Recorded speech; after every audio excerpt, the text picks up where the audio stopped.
hopefully you can all see a couple of pictures of some dogs and sheep and some signs. Yeah, all good. Looking promising. Great.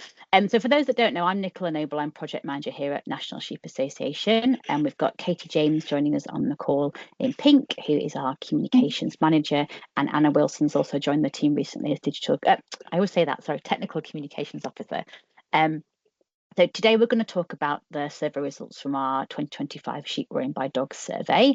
So this is based on sheep farmers, NSA members that have either had or had not had a sheep attack within the last 12 months. And I thought really we'll just go through data. If you've got any questions, if we try and save them to the end, as I say, with the recording, it just makes it easier for GDPR and not sharing people's faces that don't want to be shared. So I thought first we'd just summarise what the critical headline messages were that have come out of this year's survey. So first, we've got to acknowledge that unfortunately sheep worrying by dogs does remain a blight on our industry. The impact's profound and it affects not just farmers but also the wider community. And we'll go through a lot of statistics that sit behind these headline messages a little bit later on.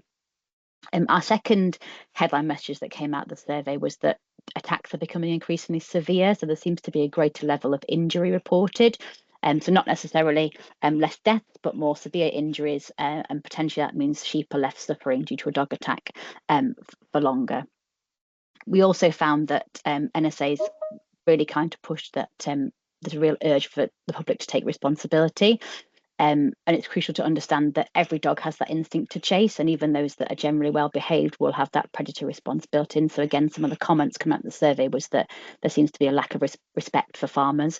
And again, we'll come through the statistics that have created these headline messages a bit further on as we speak. The last sort of three messages that have come out of this, that it's not just about the sheep, it's also about that emotional toll on the farmers that care deeply for their livestock. So a lot of the farmers that took part in the survey were expressing feelings of like helplessness and frustration.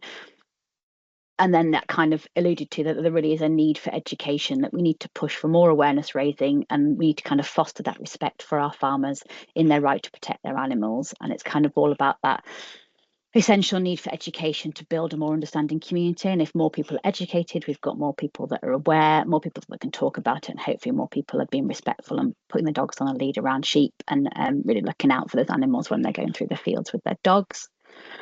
And the final sort of comment that was coming out of our survey, the final message, was that we really need to invest in solutions such as better technology and maybe improve police powers to help prevent incidents and hold those irresponsible pet owners accountable. And really, if we can work together to highlight these key messages, we can better support our farmers and we can work towards a better solution. So those are kind of the main hard-hitting messages that come out of our survey. And then I thought it was worth obviously going through where we got that data from in a little bit more detail.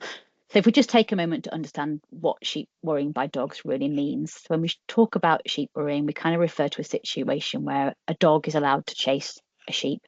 And this behaviour can lead to significant stress for the animal, and unfortunately it can cause injuries and sometimes does lead to death of the sheep, or at a later date leads to the animal being euthanized or put down because of severe injuries. And it's really important to note that chasing is that natural instinct for a dog, and even those that are typically obedient and friendly with animals still have that innate kind of inbuilt behaviour that if a sheep is running or a ewe or a lamb is running, they will kind of want to chase. And this kind of instinct creates this real challenge for sheep farmers because, again, they're working tirelessly to protect their sheep flocks.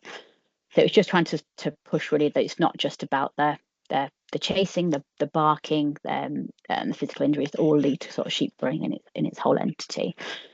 So for anyone that's on the call that's obviously wanting the statistics, we had 89 respondents this year, so it was slightly lower than we normally get.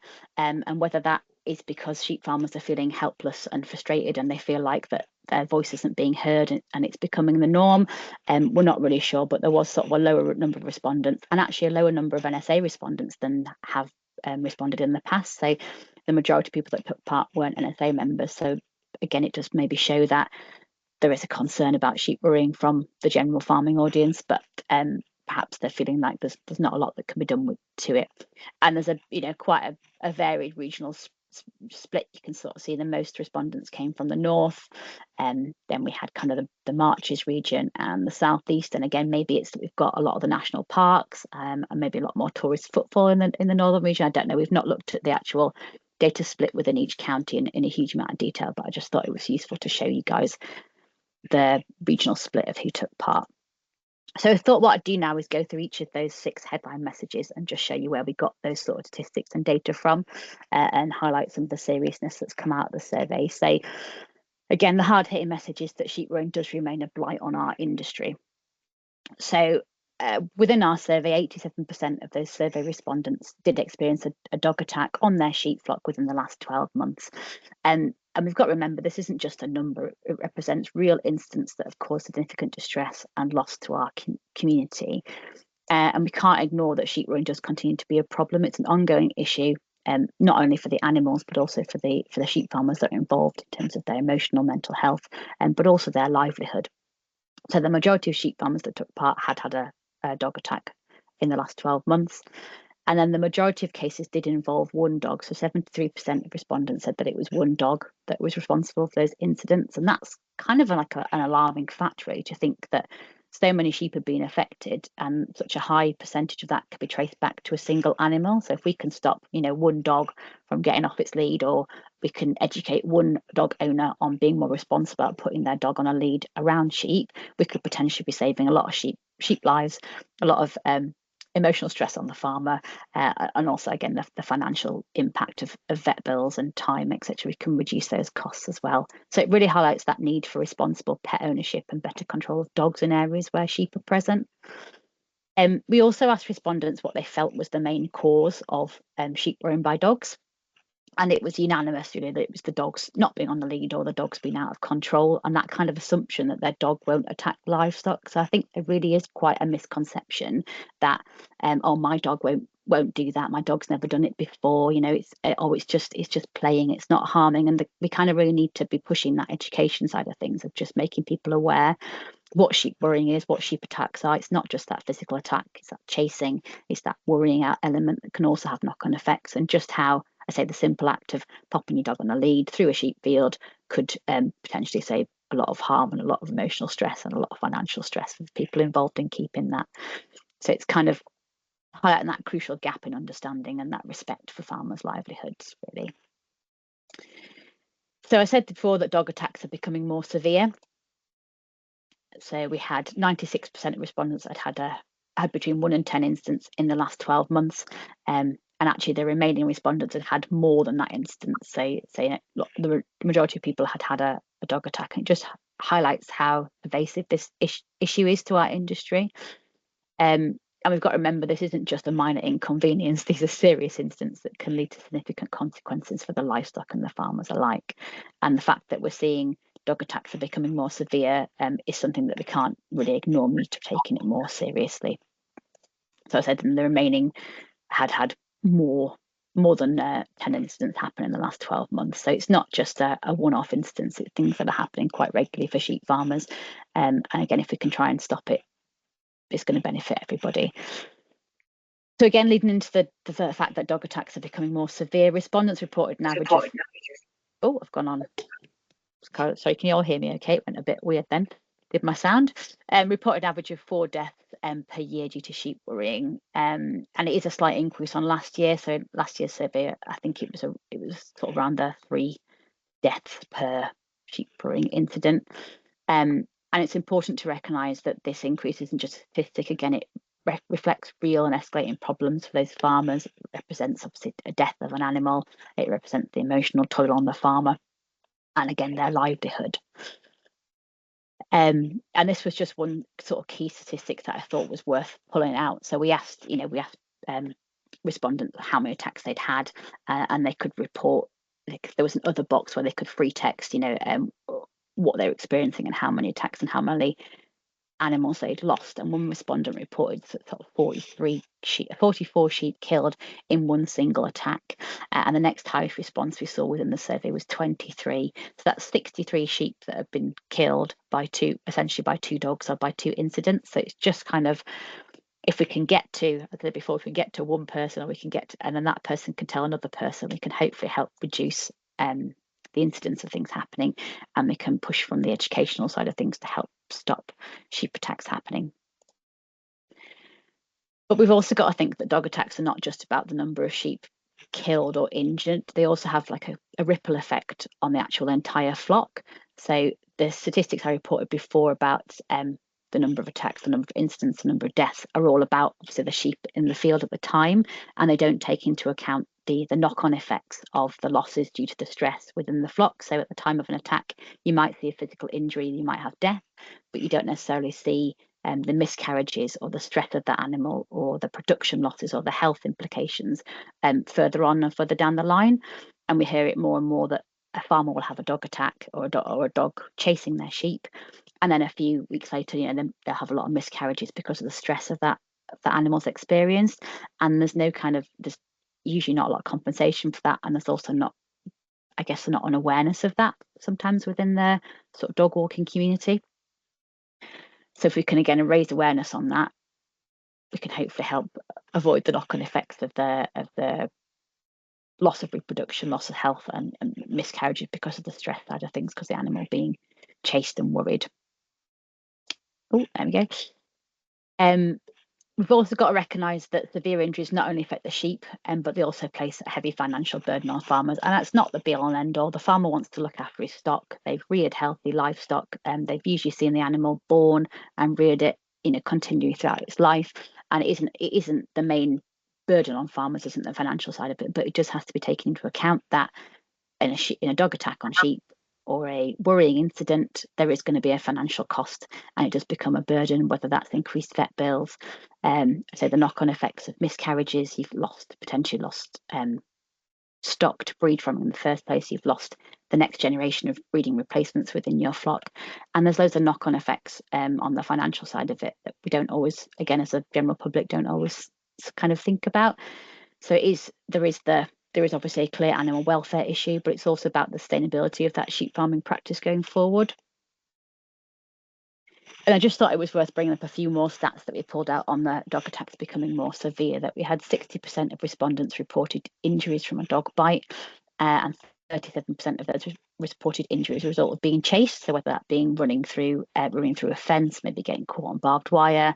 We've heard of it of sheep running over cliff edges because they've been chased by dogs. We've heard of it of sheep running into ponds, lakes.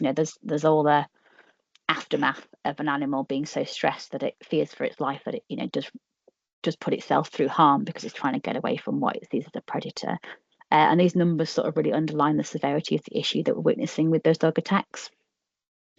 We also had 43% of them report within the survey they had to euthanize their sheep following a dog attack and their injuries. So as I said before, we may not be seeing as many sheep being killed, but we're seeing more severe injuries that potentially means those animals are being left in pain and suffering, and nobody wants that. The general public don't want that, the farmers don't want that. So if we can try and avoid these instances happening in the first place, it will hopefully, again, we're not having as many sheep having to be put down. And this also links into the financial side of it, that obviously for an animal to be euthanized, because there's welfare concerns, you do have to get the vet out, and that's going to be another cost on the farmer within already a very stressful emotional time when they're dealing with a sheep attack on dogs.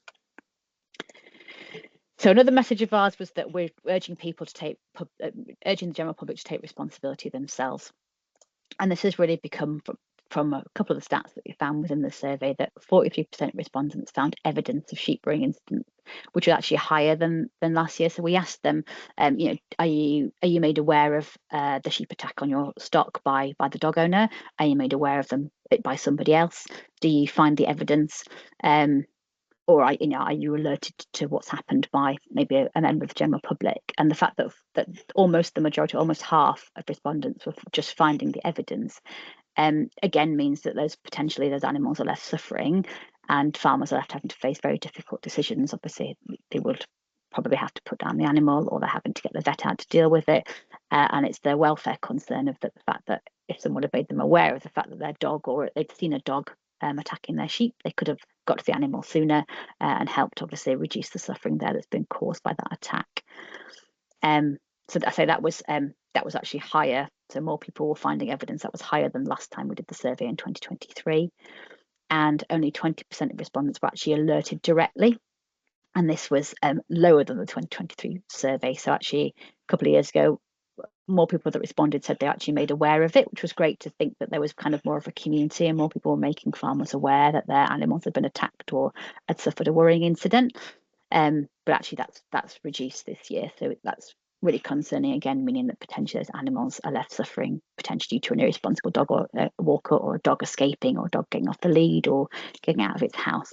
So it's really crucial that we kind of need to take responsibility for our actions. So I just wanted to stress for anyone on the call, if they can be putting out messages, if you witness an attack, if the attack's happening, call 999. If you've witnessed it and the dog's obviously out of the field, you can call 101. But really, if you can film it, try and make contact with a local farmer, and that way we can reduce the animal suffering and make sure someone responds to that as instantly as they can. So we're just kind of really pushing for members of the public to be vigilant, try and be informed, and if we can try and help protect the livestock and ensure they're safe from harm together, we can create a safer environment for everyone involved, and everyone can be enjoying the outdoors responsibly. And then it was just worth bringing, highlighting us, one of the survey results we always ask is, where have you found sheep worrying to occur? And it always seems to be that this sort of private enclosed field or private land with no public footpath or right of way does unfortunately always seem to come out top. So we always seem to be finding that respondents are having attacks or incidents within a private piece of land where there should be no one else present apart from the landowner and the livestock. So whether that's because the dog's got off the lead or it's escaped from its property, we don't always know about why the situation's happened, but if we can try and stop it and raise awareness, maybe we can try and reduce some of these instances of dog attacks happening in these sort of private areas with no public footpaths. Obviously was some on common grazing and open land, but I always find it interesting that the no public footpath one doesn't usually come out top. And the sort of final plug on us NSA urging public to take responsibility is that respondents emphasise the importance of awareness raising, not just individually, but kind of as a community.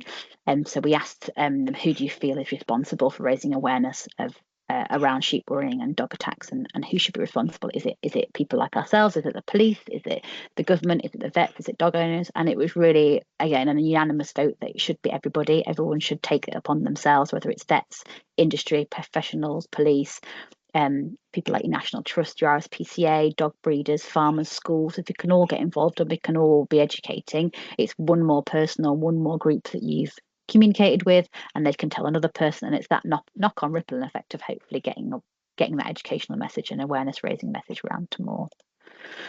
So I said another key message of ours that farmers are feeling helpless and frustrated. And I think that's really highlighted in this slide, in that we asked the farmers to describe 3 words when they find or experience a sheep worrying attack or a sheep worrying instance by dogs. And we do see the same hard-hitting words come up every year: angry, devastating, upset, frustrating. But actually one that we hadn't seen quite so prominently was unnecessary. And that was, I say, one of the sort of main ones that's come out in this year's word cloud, was that sheep worrying by dogs is unnecessary. And I really feel that just kind of probably is quite hard hitting, in the sense that in most cases we can avoid it if the dog was on the lead, and like you say, sometimes it might be that dogs escape from the property, so can we make the boundaries more secure? And if we can raise awareness about that your dog's not just playing, it actually is worrying that animal, then again we can hopefully remove that unnecessarily, and we can maybe kind of help tackle sheep worrying by dogs as a whole entity. We also had that 80% of farmers reported a negative experience when they were asking the dog owner to put the dog on a lead. So a lot of our farmers will go out, if they see a dog walker, will go and ask them to put the dog on the lead around the sheep, or they might just see them and go have a polite chat. And again, most of our respondents said that they often encounter verbal abuse when they ask the dog owners to put them on the lead. And disturbingly, those confrontations with dog owners seem to be getting more aggressive and more defensive than in previous years. So we had just almost half reported an increase in verbal abuse. Reported verbal abuse, and that was increased since 2023. 18% have experienced being ignored. That actually decreased since 2023. So less people are ignoring, more people are being are being more verbal and more negative when they're being responded. And actually, we did have a small percentage, just under 5%, had actually had physical abuse when they'd asked the owner to put the dog on a lead. So farmers are being put in a really tricky situation, and it might be the farmer that's approached them in a very negative kind of defensive attitude, and that will obviously reciprocate with a negative attitude. But again, it's not a nice situation for the farmers to be in, to sort of be going and asking someone to put their dog on a lead and then being shouted at or sworn at or that kind of thing. So that always puts farmers on the defensive foot to begin with, and will also put dog owners on the defensive as well. So as I said, this was an increase in the last survey, and more people had reported physical abuse than in 2023. And we do find that the reactions from pet owners, they're typically not due to ignorance, but often kind of do stem from that lack of understanding and maybe a concern. So it's kind of also that if someone tells you not to do something, as a human being, you do sometimes instantly have that natural resistance of being told what to do. So if we can come at it from an educational side, in the mannerisms that farmers do need to approach dog owners, but we can also remind dog owners about the risks of them letting the dog off a lead around sheep and the consequences for the livestock and for the farmers. It should hopefully be a win-win situation. We also asked about like compensation and reporting, and what farmers do regularly in terms of if they do experience a dog attack on their sheep. And almost half the people that responded didn't receive compensation, and again they were feeling very helpless because and they didn't feel like they were getting what they needed when they're reporting it. And again, there's probably a frustration in that different rural crimes teams respond differently to a sheep attack on dogs. And we've got Rob on the call, who I'm sure can come in a bit later on, and what they're doing within the police force to help tackle that side of things. But there's a real sense of frustration, and probably in that people maybe don't go down the compensation route because compensation only covers the fatalities. It doesn't really cover that ongoing mental stress for the farmer. There was sort of comments about high costs of insurance claims versus the compensation that they got. And then there was also a few comments on the difficulty in assessing the stress experienced by the surviving animals. So I said before about sometimes it leads to miscarriages and stress within the animal, whether it be production issues or the actual health of the animal because it's stressed. And there's no kind of compensation for that. So farmers sort of feel like, well, I don't see the point in reporting it or trying to pursue compensation because I don't get back what I've put in terms of the animal. And where does reporting get me? And we do always stress the importance of reporting, and I'll come on to that a bit later, but I'll just again stress it now. There is a real need to keep reporting those incidents to the police to ensure we can keep the voice being heard and we can make changes within policy going forward. And again, one of my other key messages was that there is a need for education, and we need to encourage respect for farmers' livelihoods. And this, again, it came from comments that we received within the survey. But again, one of the hard-hitting kind of stats that came out was that 78% of respondents believe that these incidents happen because people assume their dogs won't attack the livestock and they won't cause damage if they do. And it just kind of highlights that there is a crucial gap in understanding and respect for farmers' livelihoods versus, I want to walk my dog in this field and I want to let it off, and they don't necessarily appreciate those knock-on effects of potentially the worrying. Lots of people understand that if there's a physical attack and they see blood, they can kind of understand that is a problem, and that's obviously an animal welfare issue, but they don't always understand, I guess, the worrying and the stress side of it and what that can lead to. So we really need to address this misconception, and I think with more education we can really foster that respect for farmers and their work. So it's really about changing the narrative around sheep run by dogs, so we can ensure that pet owners recognise the risks involved with your dog being loose or not under control around sheep. And I just really thought that this comment kind of said it all, really, in that this was a comment directly taken from one of the respondents within the survey, that most people put the dog on a lead when I ask them to, and then they let it go again once they think I'm out of sight. And it just really highlights that disconnect between the dog owners or dog walkers and the realities that farmers face if their dog did do something irresponsible around livestock, and they just kind of don't always get it and don't always grasp it. So it's about kind of the awareness of that is crucial. Many dog owners don't realise the potential harm their pets can cause to livestock, and I think education is that other key critical factor to bridge the gap to create that safer environment for animals and for farmers. We also had we asked a question about, do farmers use signs within their farms to make the public aware that there's livestock free within their fields, and again the knock-on effects of their dog around the livestock. And we had, I think it was about 78% of people saying they were using farmers within their farms, but that hadn't changed. The statistic now hasn't changed. It's always been around 78% for the past 3 or 4 times we've done the survey within sheep farmers. So it maybe indicates there's a lack of engagement from the public when it comes to kind of respecting the boundaries being set by farmers, or a lack of engagement within those signs. But it could also indicate that straying dogs are the cause. So is it dogs getting out off their lead? Is it dogs getting out from their property? Is it dogs being left in the garden while the dog owner goes to work and they don't realise the dog's getting out? Or is it a failure that dog owners aren't confessing that attacks are happening? They're reading the signs and just not kind of embracing that and understanding it. So I do think that if we can tackle education and awareness raising, and I know there's lots of people on the call today doing that ourselves, and the police, dog groups, loads of people are trying to work together, and there's groups behind the scenes, working groups that are building on that. So if we can all work together and continue to push that message, again, hopefully we can help tackle this blight on our industry. And my final point within the headline message is that there's a need for investment in technology and improved police powers. So overwhelmingly, 98% of our survey respondents agree there's an urgent need for additional police powers. And this is kind of a real significant indicator of how the sheep farming community feels about the situation.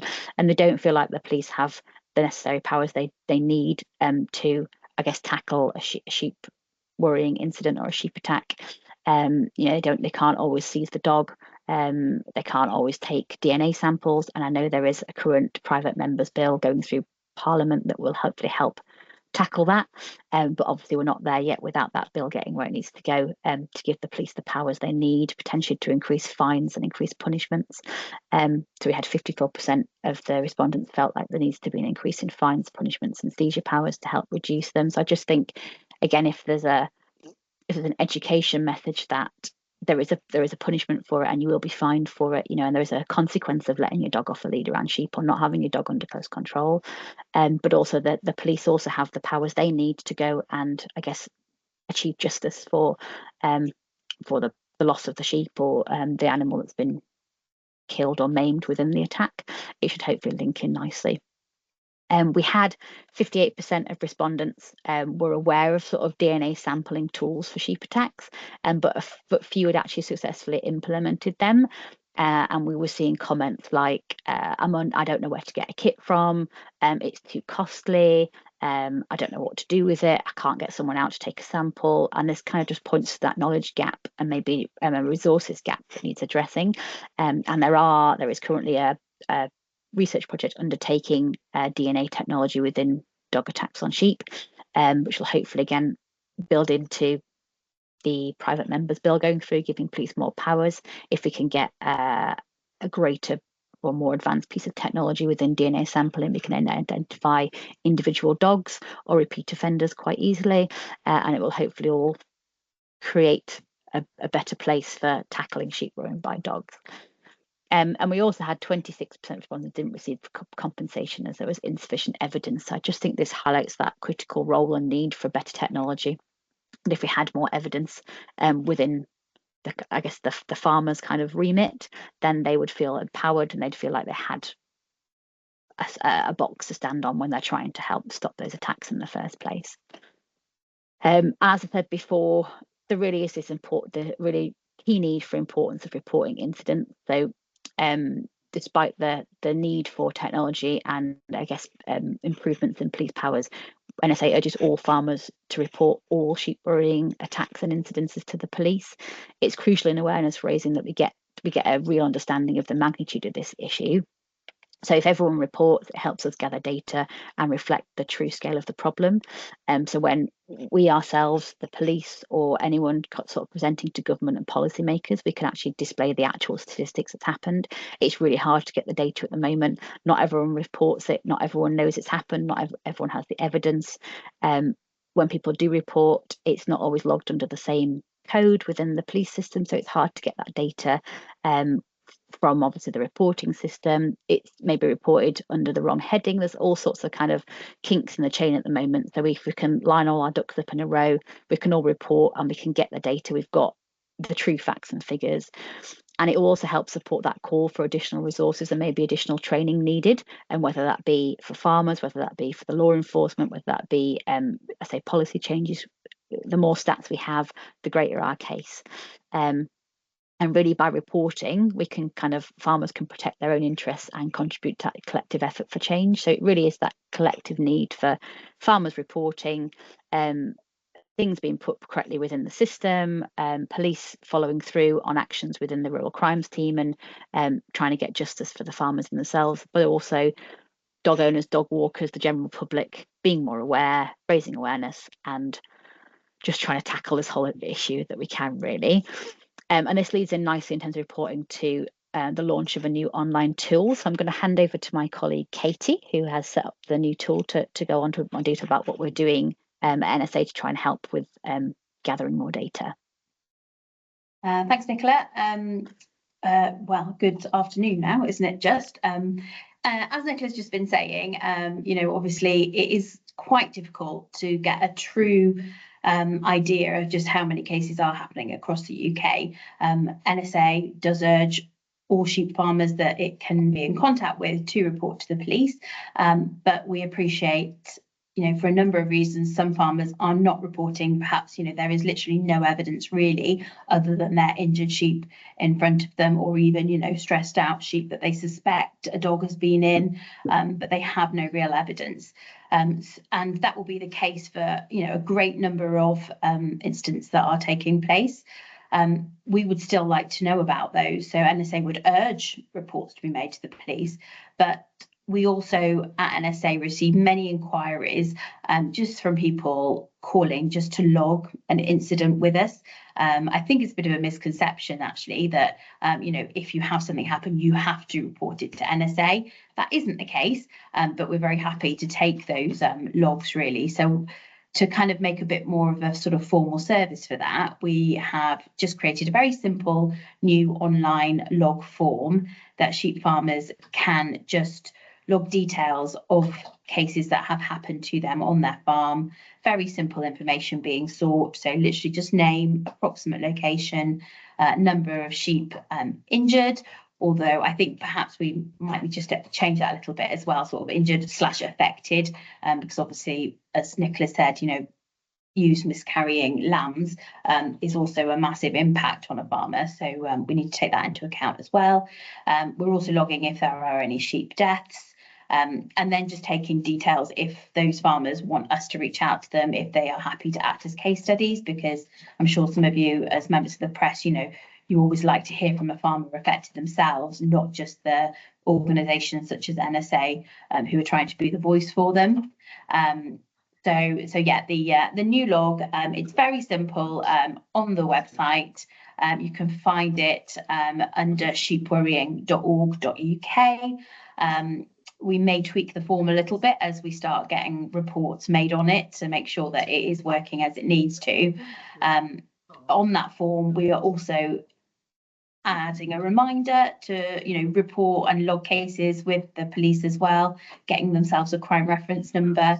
But hopefully it might give us another insight into the number of cases that are happening. It's a new service. It's not going to be used by every farmer every time straight away, but we do hope that it's the information about it might grow and might be shared amongst the community, and it can be a useful log for us and for others in the future.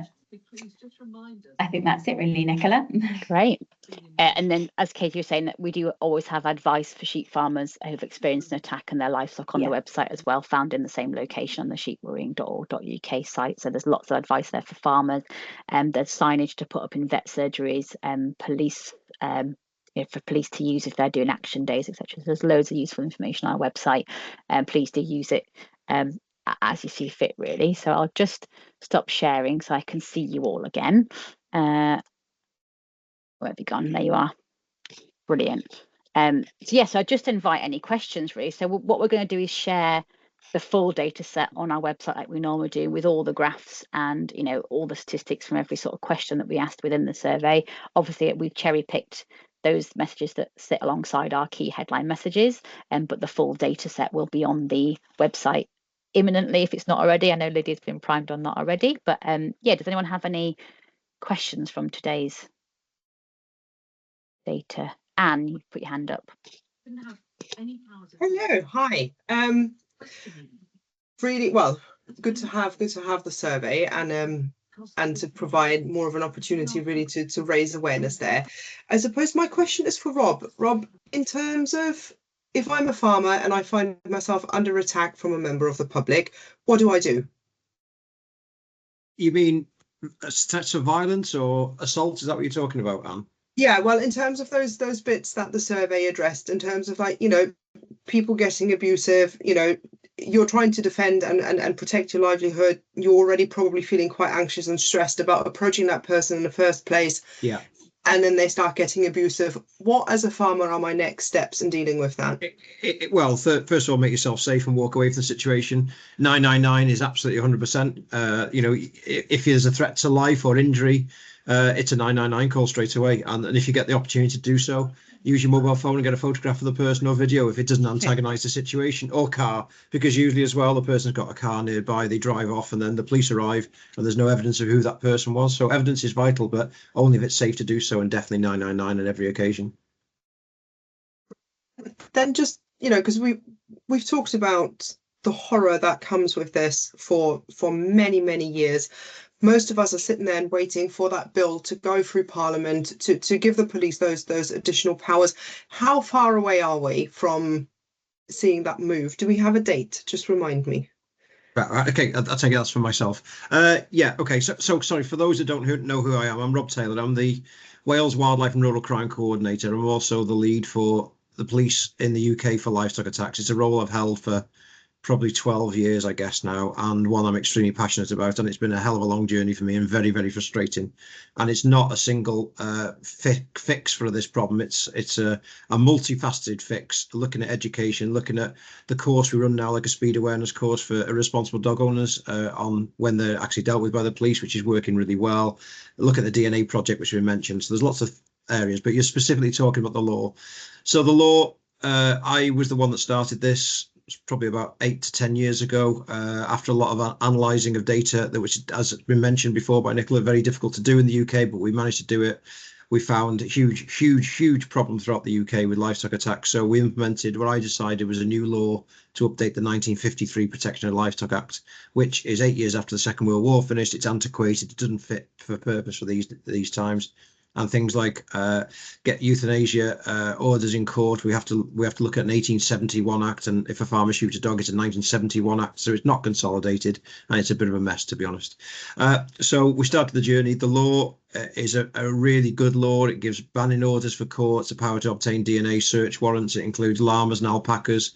It allows different areas for attacks to be convicted. As at the moment, it's on the arable land, so if you're moving sheep across the road, there's no offence. So it covers a lot of areas that we think common sense, and I based it on my experience and speaking to farmers of what they see deficiencies are.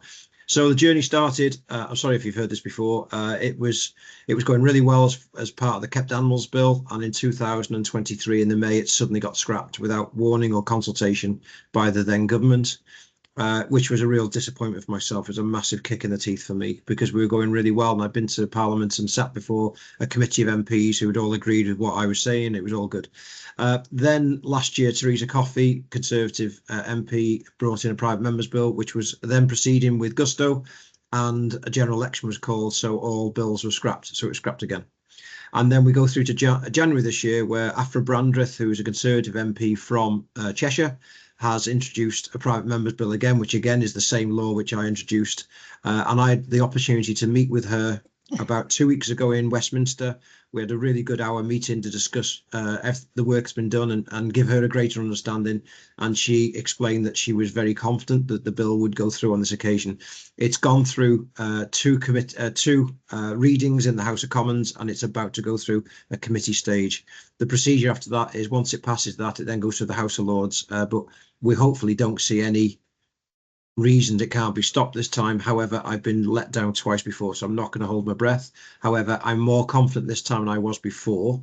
So I'm hoping that this year or early next year we'll get the bill through. We'll get royal assent and get through. And we'll finish now. But what I said to begin with, that if you imagine this is a big jigsaw, this is a big piece of this jigsaw. It's all well and good having campaigns which historically haven't worked, because it's still continuing many times. Signs don't work. Most of the attacks are when the owner aren't present, so it's saying to us that dogs are escaping from home, so that doesn't work. So in the end of the day, we need the big stick, and it needs to get to a point where people are prosecuted, similar to people driving on their mobile phones. When that was a problem in the early days and people weren't getting prosecuted and it was quite a weak fine, people were committing the offences. You rarely see people driving on mobile phones now. I'm not saying you don't see them, but you rarely see as many as you did. And the reason is that the law came in and gave people 6 penalty points and £200 fine, and it caused people to really start thinking. But also, if you look at mobile phones in cars, ergonomics of having built-in hands-free in cars is really important. And that's where my opinion is on signs, that signs become invisible if they're the same standard signs saying keep dogs on lead. I think farmers need to be a bit more thinking outside the box and using like a traffic light system and red, amber and green, and start to think of signs that are a bit more impactful. And I think that's important as well, that we don't just keep going across old ground and putting signs up, or put a bucket with leads in, slip lead or collars in buckets of people who are bringing their dogs to an area, suddenly have forgot their lead and think, oh, I can pick a lead up here and put it back in the bucket. Things like that are really important to me as well. So the jigsaw pieces are coming together. I'll be glad when it does. We're never going to alleviate this problem because there's so many livestock and so many dogs, but I think we can make a substantial dent in the problem as it stands now. And already, actually, if you look at NFU Mutual reports, statistics that were released earlier this year, Wales, we've seen a 64% decrease in claims. It's gone down from £880,000 of claims in 2023, and last year it's 314,000. And if you take into account the price of sheep has gone up as well, and lambs has gone up, that's quite a substantial decrease. I'm not going to shout from the rooftops because of that, because it could go up next year and I could look stupid. But I think we're really getting there, especially with the Blue Cross courses and the awareness. So hopefully, sorry, it was a long-winded answer, but hopefully, and that just gives you the bits you need.